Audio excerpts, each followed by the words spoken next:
unfortunately I have to film this on my laptop computer because my camera is dead. So we're blueberry picking right now in Tassie, in Launceston. So windy right now. We're at a free camp. We were staying in a caravan park, but it was so expensive for what we got. We didn't even have a fridge.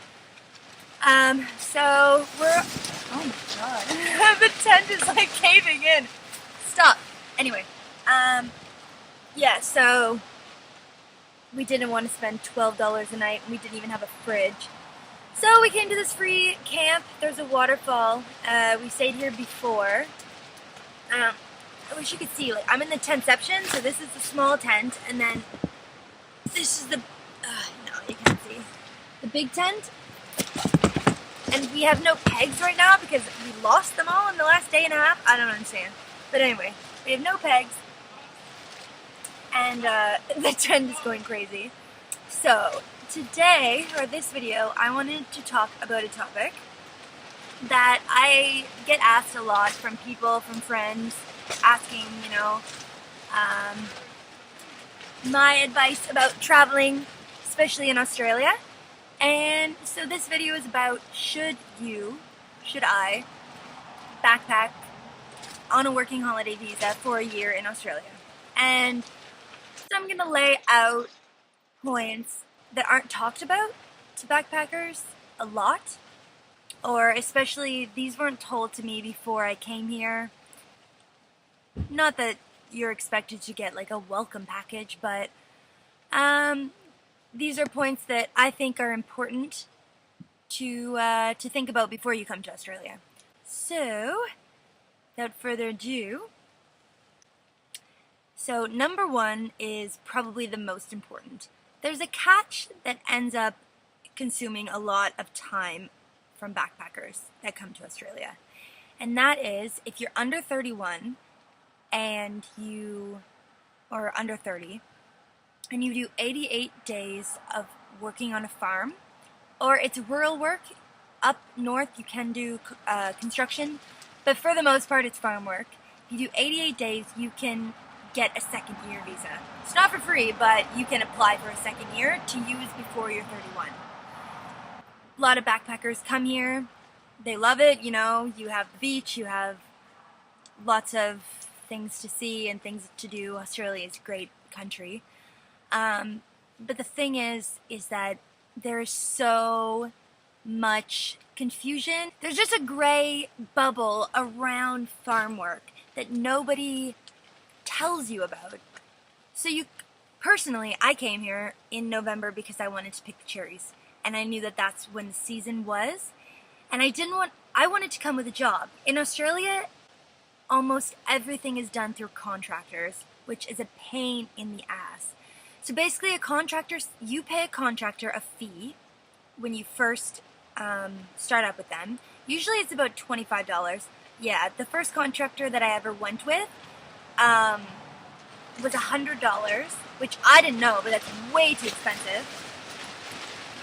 And, oh my god. So they also take a not a percentage, but an amount out of every single bin or every single bucket, depending on what you're picking. They take a percentage of that. So if you get paid for pears $35 for a 500 kilo bin, chances are you should be getting paid more, but your contractor takes money from that. So you have to be careful of that. You have to be careful of people that want to take advantage of you. And I can say this from experience. Yeah, my first contractor that I was with, we were living in a house, me and like 10 other people. It was a terrible house on this farmer's land. The farmer was a great guy, but our contractor was leasing the house from Joe, the farmer, and we were having to pay $110 a week. The anemones were terrible. The kitchen was falling apart. There was like asbestos or some sort of mold. It was leaking. Everything was disgusting. But we're backpackers. For one, we didn't know any better at that point. And for two, backpackers don't have a choice. They need to get their farm work done. You know, I'm here now. I don't have the money to go travel anywhere else, so okay, I'll stay. So that's one thing, overpriced accommodation. And that's not even half of it. If you work in a working hostel, like I also did when I worked on a banana farm, I was paying $230 per week. Per week. That's, you know, I only made $600 a week. Take $250 of it for accommodation. After food, I hardly saved any money, and I worked there for about a month. So that's a big thing. I wrote a whole thing. So there's also like false advertisements. You have sketchy farms. Me and two of my friends went to a great farm. We went there. It was so sketchy. Like, we talked to some of the workers there, and they were like, it's an hour commute to the farm, blah, blah, blah. They told us it was a 5-minute drive to the farm. It was all sketchy, so we just left. And they asked for our passport numbers. We were like, why do you need this? We're gonna go. So false advertisements, hidden fees. All farm work is paid by the kilo. So in some fruit, I was making, when I was picking pears, like $60 a day because I wasn't good at it. And the lug prices were pretty low, but I had no choice because I had to get my farm days. So a big thing is to find a good farm or to work through a farmer instead of a contractor. That's a really good way to be able to get your days. And a lot of the time the experience is better working alongside the farmer versus a contractor. So a second thing that I find is a big thing for backpackers that isn't really talked about is the laws that change all the time. Last January, like backpackers were getting taxed 15%, and we were able to get that back at the end of the financial year when I came. And then they wanted to change the tax for backpackers to 32%, which is crazy. Australia is expensive as is right now. There's no way that any backpacker who didn't come with an extreme amount of money can live off of having $32 taxed every $100. Like, that's crazy. That's one thing, and now I just found out, which sucks, as of January 1st, 2017, working holiday visa holders can't get their tax back, which sucks because, you know, that's money that we earned. We don't see that going into the, like, we don't get to see that money grow into anything because in 1 year we're gone. Another thing in with taxes and things, when you come to Australia, there's something called a superannuation. What a superannuation account is your retirement fund. So Aussies have a superannuation account from the age of 16 when they get their first job to the age of 75 when they retire. That's 4% of all of your earnings go into your super fund. When you retire, it's a retirement fund for you to live off, so hopefully you have a good amount saved. It's a really great idea. Backpackers also get that, which is also another thing that I had no idea about. So when I opened a bank account, I didn't know what a super was, and then when I had to fill out my forms for my job, I'm like, no one explained this to me. So, yeah, definitely superannuation is a great thing, but they also changed the laws for that.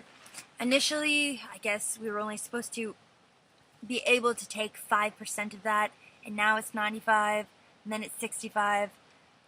Changes all the time, and they also tax us for that, of course. But yeah, that's a really important thing that no one told me about.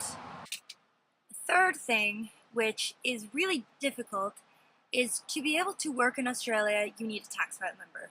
That's like your social insurance number. It's your number it's your working number. So to be able to work, yeah, and to be getting taxed 15% versus 32% if you don't have a tax file number, you have to apply for one. Now, to apply for a tax file number is easy. The thing is that they send it to an address. So you're fresh off the plane, you want to come work in Sydney, or I don't know, something, and you need a home address for them to send it to you, and it takes 2 to 3 weeks for this tax file number to get mailed to you, that's a really big burden. I think everything should be emailed because that's all the government is in Australia anyway. It's all emailed. So I don't understand why they can't send that to us, because they know that we don't have a permanent address. I know that some people have gotten them over the phone, but when I first came and applied for one, I was working at this cherry farm through this contractor that I didn't like. Me and my ex were thinking, like, we don't even want to stay here, but now our tax file numbers are being sent to the office of the contractor. We can't just leave.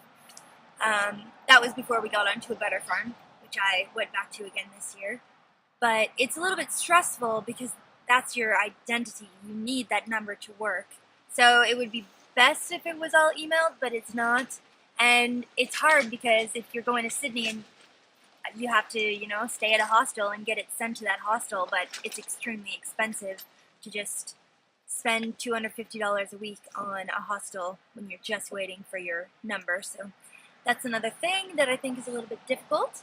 And the fourth thing that I think that no one really tells you is Australia is extremely expensive.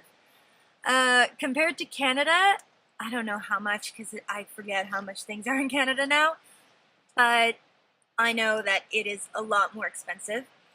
Canada and Australia, their dollar is about the same, which is kind of cool. But I definitely recommend having like $2,000 saved. If you're coming to work, you're going to make some money anyway. But yeah, hostels can be $40 a night. Food is expensive, transport's expensive in the cities, everything in the city is expensive, food. So yeah, I came with like 1,500, but I knew that I had a job with Cherry, so I didn't stress too much about that. I don't know.